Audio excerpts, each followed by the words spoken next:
शादी ब्याह, तलाक, संपत्ति का अधिकार, संपत्ति में लड़कियों का भी अधिकार होना चाहिए, तमाम तरह की बातें हैं और तमाम धर्म कानून एक जैसे होने चाहिए। कहते हैं ना, मैं पहले भी एपिसोड में बात किया हूँ, जब शादी ब्याह रीति रिवाज के कानून डिफरेंट, कहते हैं हम अलग धर्म के हैं, शादी ब्याह हम दीन को मानने वाले हैं, तो हम तो भैया शरिया कानून मानेंगे, हम तो शरिया कानून को मानेंगे क्योंकि हमारे धर्म में 4 बीवी रखने का कॉन्सेप्ट है। मेरा ये चैनल सब्सक्राइब करें और मेरे हर अपडेट आपको मिले, इसके लिए बेल आइकन जरूर दबाइएगा। आप सभी को मेरी ढेर सारी शुभकामनाएं।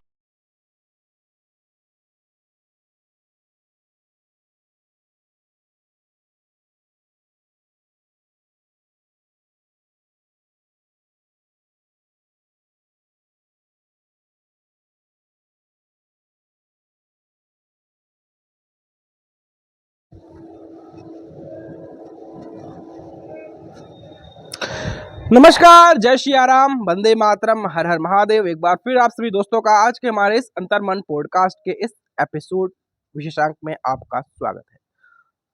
आज हम जो बात करने वाले हैं, आज हम चर्चा करने वाले हैं, हमारा विषय वस्तु है वो है समान नागरिक संहिता यानी कि यूसीसी।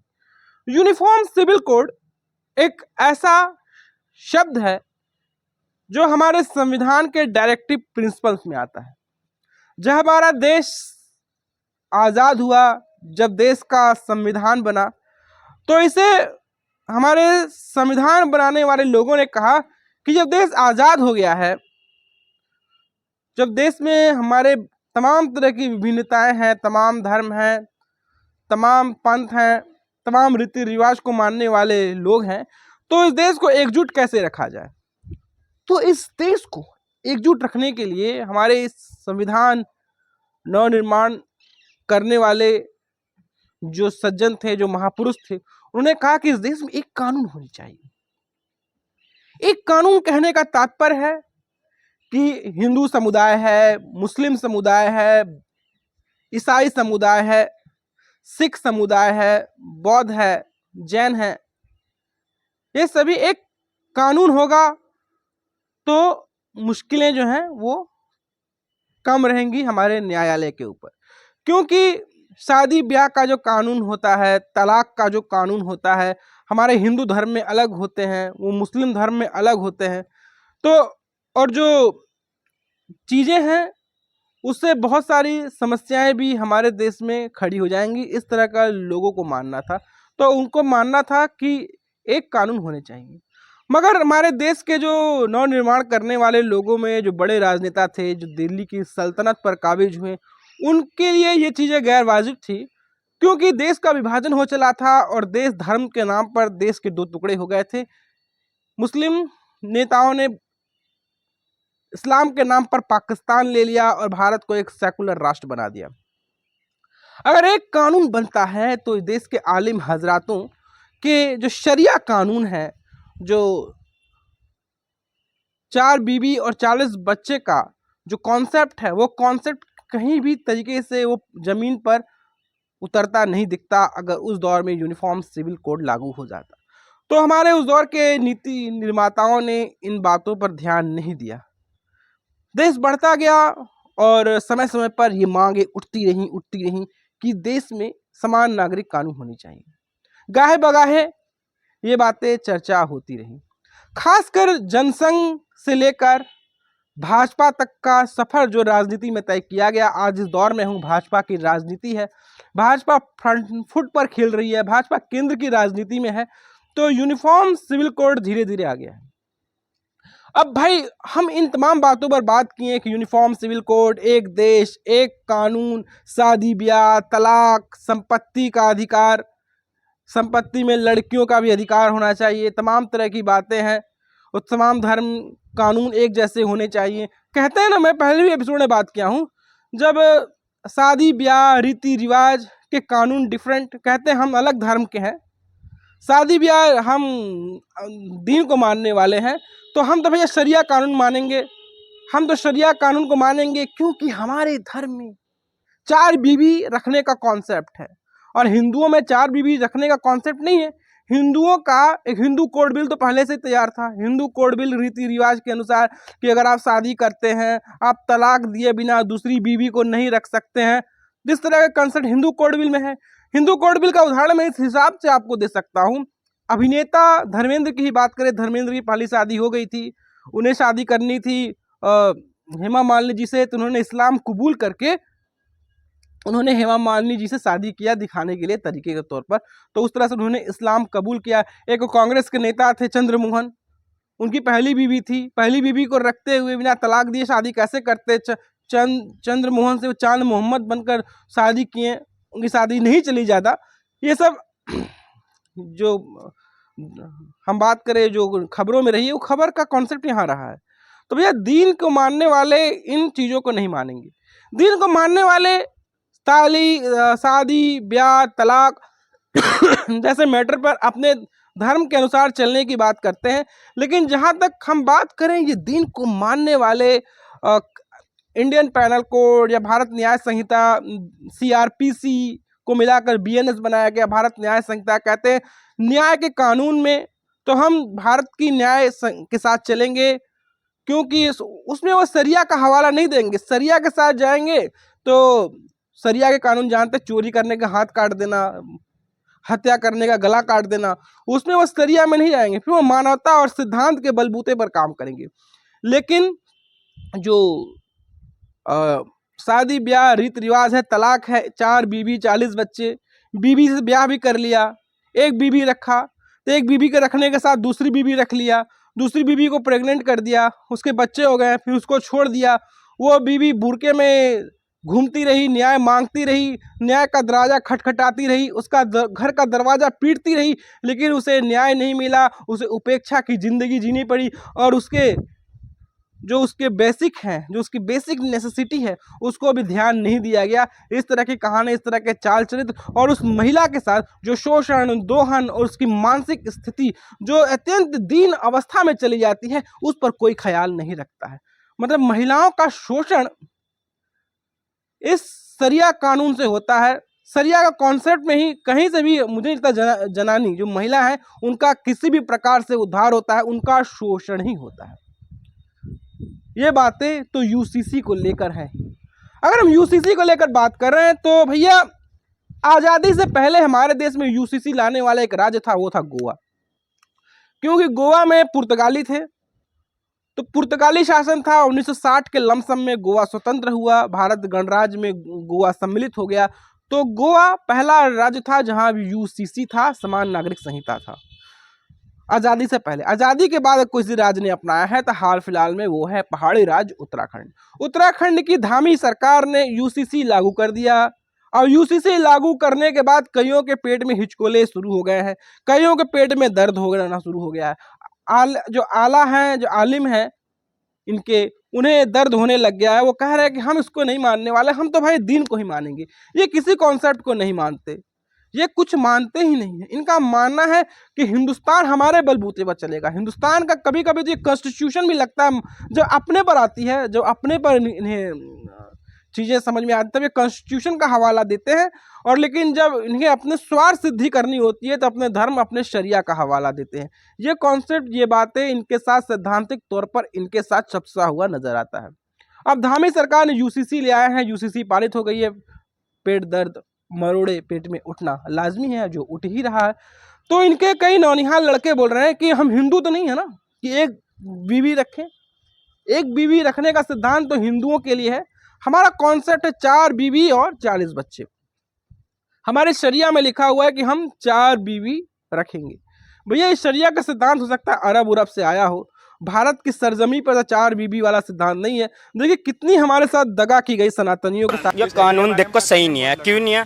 अब मान लो आप हिंदू हो, मैं मुस्लिम हूँ, अब हम किस हिसाब से चलेंगे? हम इसके चलेंगे शरीयत के हिसाब से। क्यों चलेंगे? क्योंकि शरीयत में लिखा हुआ आप 4 शादी कर सकते हैं। आप इसमें ये कह रहे हो कि 1 शादी कर सकते। क्यों कर सकते हो 1 शादी? जब हमें 4 ही करनी, मतलब वैसे तो हम 1 ही करते हैं, लेकिन जब शरीयत में लिखा हुआ 4 कर सकते हैं तो हम 4 ही करेंगे।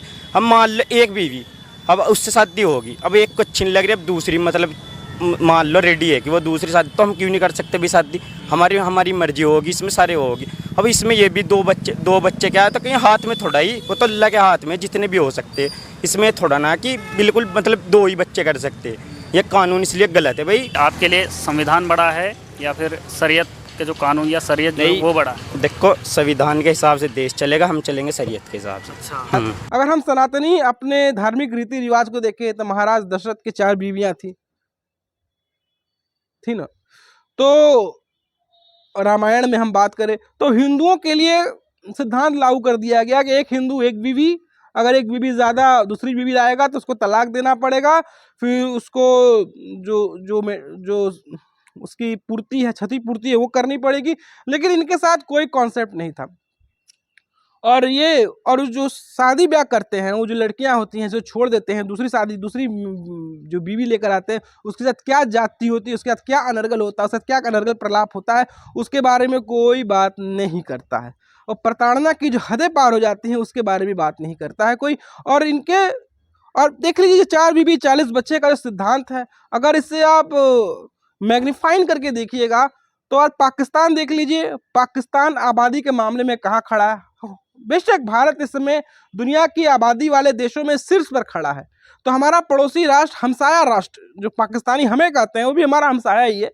वो आबादी के लिहाज से दुनिया में 4 या 5वें पायदान पे, उसके क्षेत्रफल कितने हैं, वो क्षेत्रफल की दृष्टि में कहाँ खड़ा है, ये सब शरिया के कॉन्सेप्ट की वजह से ही हुआ है।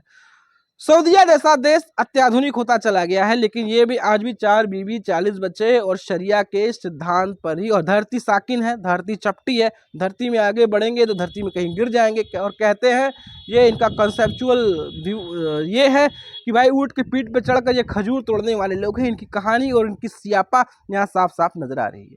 अब भाई ये जो कानून ला दिया गया है, हम बात करें असदुद्दीन ओवैसी परेशान है, समाजवादी पार्टी का एक नेता है, वो कहता है हम इसे कभी नहीं मानने वाले हैं, हम तो इसे कभी नहीं मानेंगे। समाजवादी पार्टी का नेता कहता है हम इसे कभी, कितना भी कानून बना दे, हम नहीं मानने वाले हैं।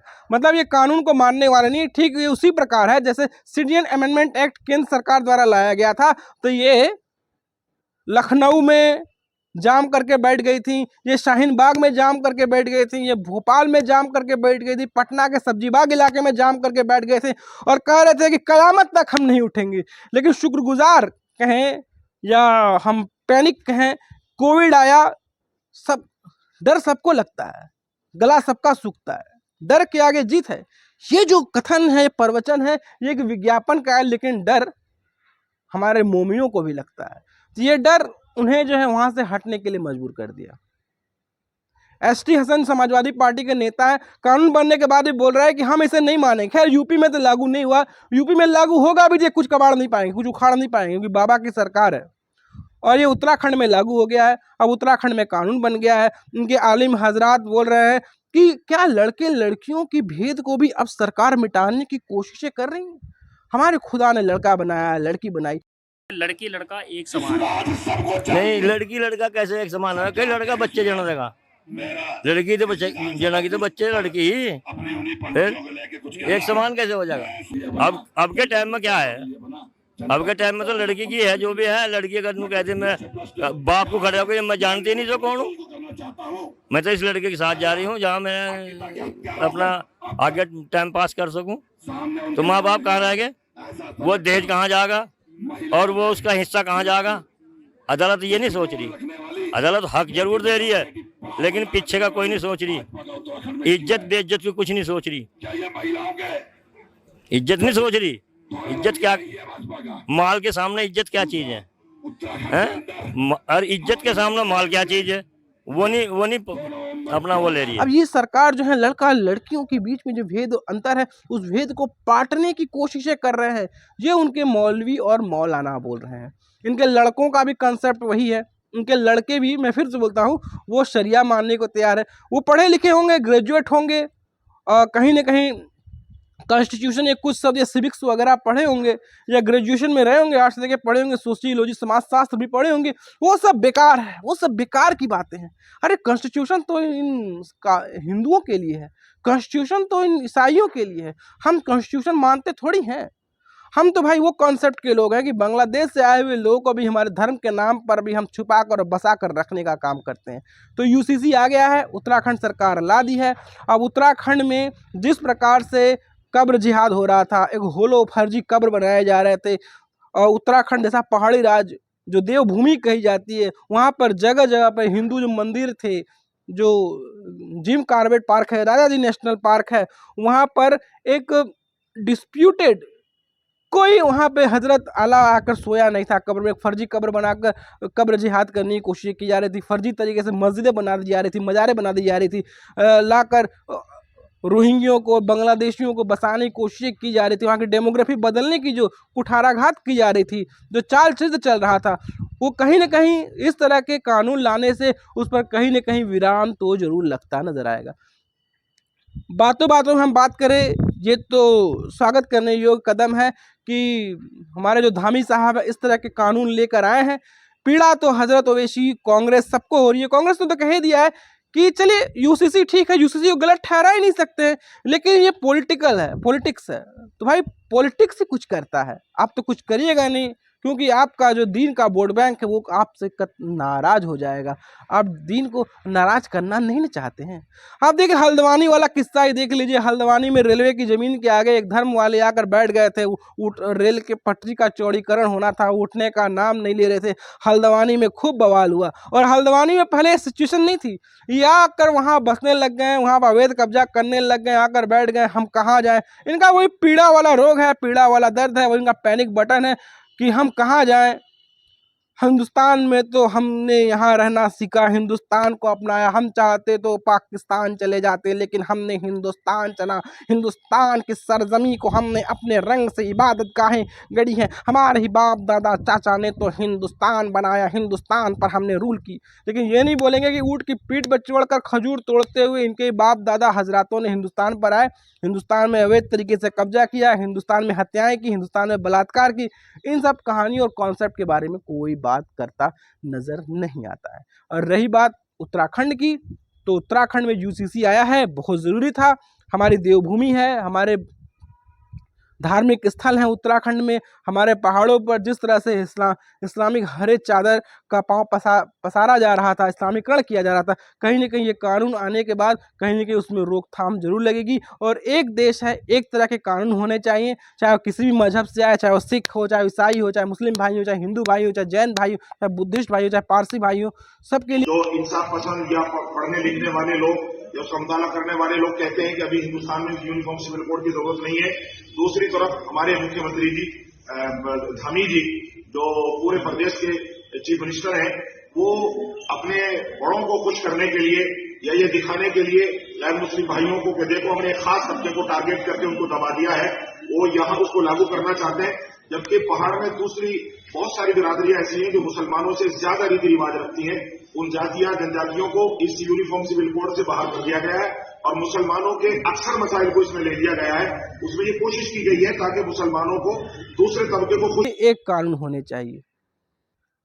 अभी एक कानून उत्तराखंड में आ गया है। मुझे लगता है अगर मोदी सरकार अगर आएगी 2024 में दोबारा बैक करेगी तो राष्ट्रीय स्तर पर भी लागू करने की कोशिश की जाएगी। हाँ, इस पर बवाल होंगे, इस पर बवाल उठेंगे, इस पर विरोध होगा।